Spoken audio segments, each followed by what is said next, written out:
एक ही बात है। बोलो वंशी वट बिहारी लाल की जय। सीतामा मैया की जय। साने वाली की जय।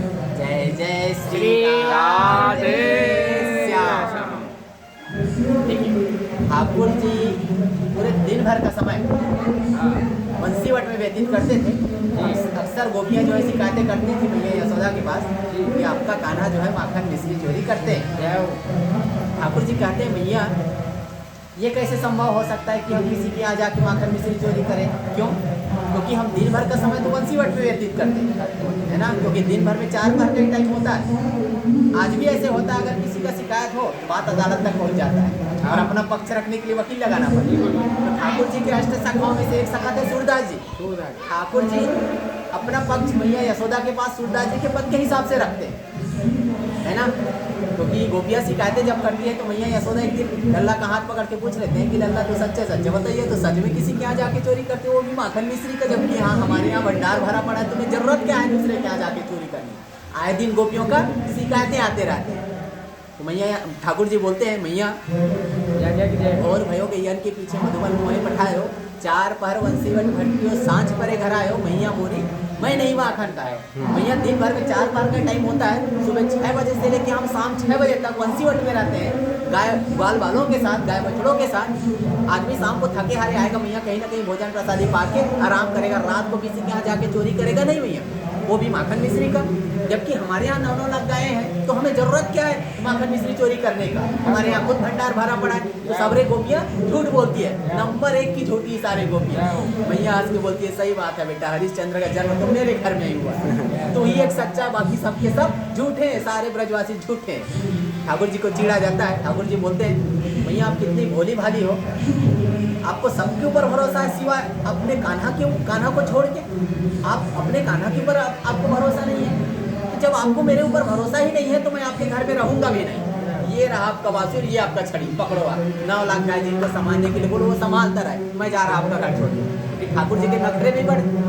ठाकुर जी जब जाने लगते हैं मैया यशोदा गले से लगा के बोलती है कि कान्हा गोपियों की शिकायतों की वजह से ऐसा कहना पड़ता है। कहने का तात्पर्य ये है कि ठाकुर जी अपने बाल अवस्था में पूरे दिन भर का समय वंशीवट में व्यतीत करते थे। गोचारण के दौरान कभी कभी इस वट वृक्ष के नीचे बैठ के भोजन प्रसादी पा दिया करते थे, जिसकी वजह से माना जाता है कि साधु संतों को भोजन कराने से अक्षय फल की प्राप्ति होती है।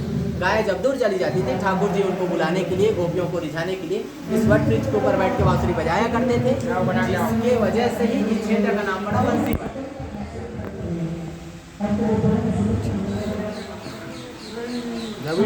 इसके वजह से इस क्षेत्र का नाम पड़ा वंशीवट। और हम सब जो एहसास कर पाते हैं इस वट वृक्ष से, लोग जो फील कर पाते हैं इस वट वृक्ष से जो महसूस होता है, उसका कारण ये है कि यहाँ पे एक दिव्य और भव्य कार्यक्रम हुआ था, वो था महाराष्ट्र का। वंशीवट का नाम सुनते ही हम सबका ये एक मेंटलिटी बन जाता है कि कहीं ना कहीं हमें बांसुरी का ही आवाज़ सुनाई पड़ेगा। लेकिन हम ये चिंतन करना भूल जाते हैं, ये सोचना छोड़ देते हैं कि आखिर ठाकुर जी ने बांसुरी बजाए किसके लिए? गोपियों के लिए, गायों के लिए, श्री जी के लिए। और ये साधारण तो थे नहीं, ये सबके सब असाधारण थे, उच्च कोटि के महान सिद्ध संत तपस्वी थे, सबके सब त्रेता युग के सारे गोपियाँ।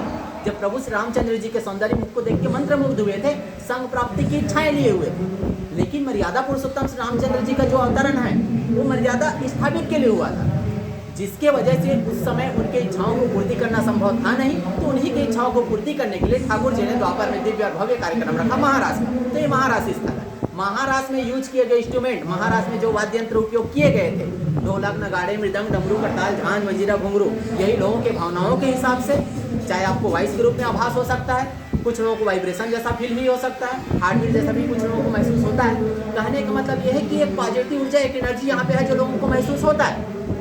अब साइंस कहता है कि हर सजीव में एक पॉजिटिव ऊर्जा रहता है, ये सर नो, हर सजीव में एक पॉजिटिव ऊर्जा रहता है। तो मान के चलिए अगर आपको कुछ एहसास नहीं हुआ, तो क्या हम हिंदुओं के लिए, हम सनातनियों के लिए क्या ये बातें मायने नहीं रखता कि जिस वट वृक्ष पे बैठ के ठाकुर जी आज से 5,500 साल पहले बांसुरी बजाया करते थे अपने बाल अवस्था में, इस कली काल में भी साक्षात उस वट वृक्ष के दर्शन हो पा रहा है। ये अपने आप में अद्भुत है, अगर आप मानो तो। क्या बात है। क्योंकि उनके मर्जी के बगैर, श्री जी ठाकुर जी के मर्जी के बगैर तो एक इंसान का वृंदावन में प्रवेश नहीं हो सकता। आप तो ठाकुर जी के सबसे प्रिय जगह वंशीवट में बैठे हैं।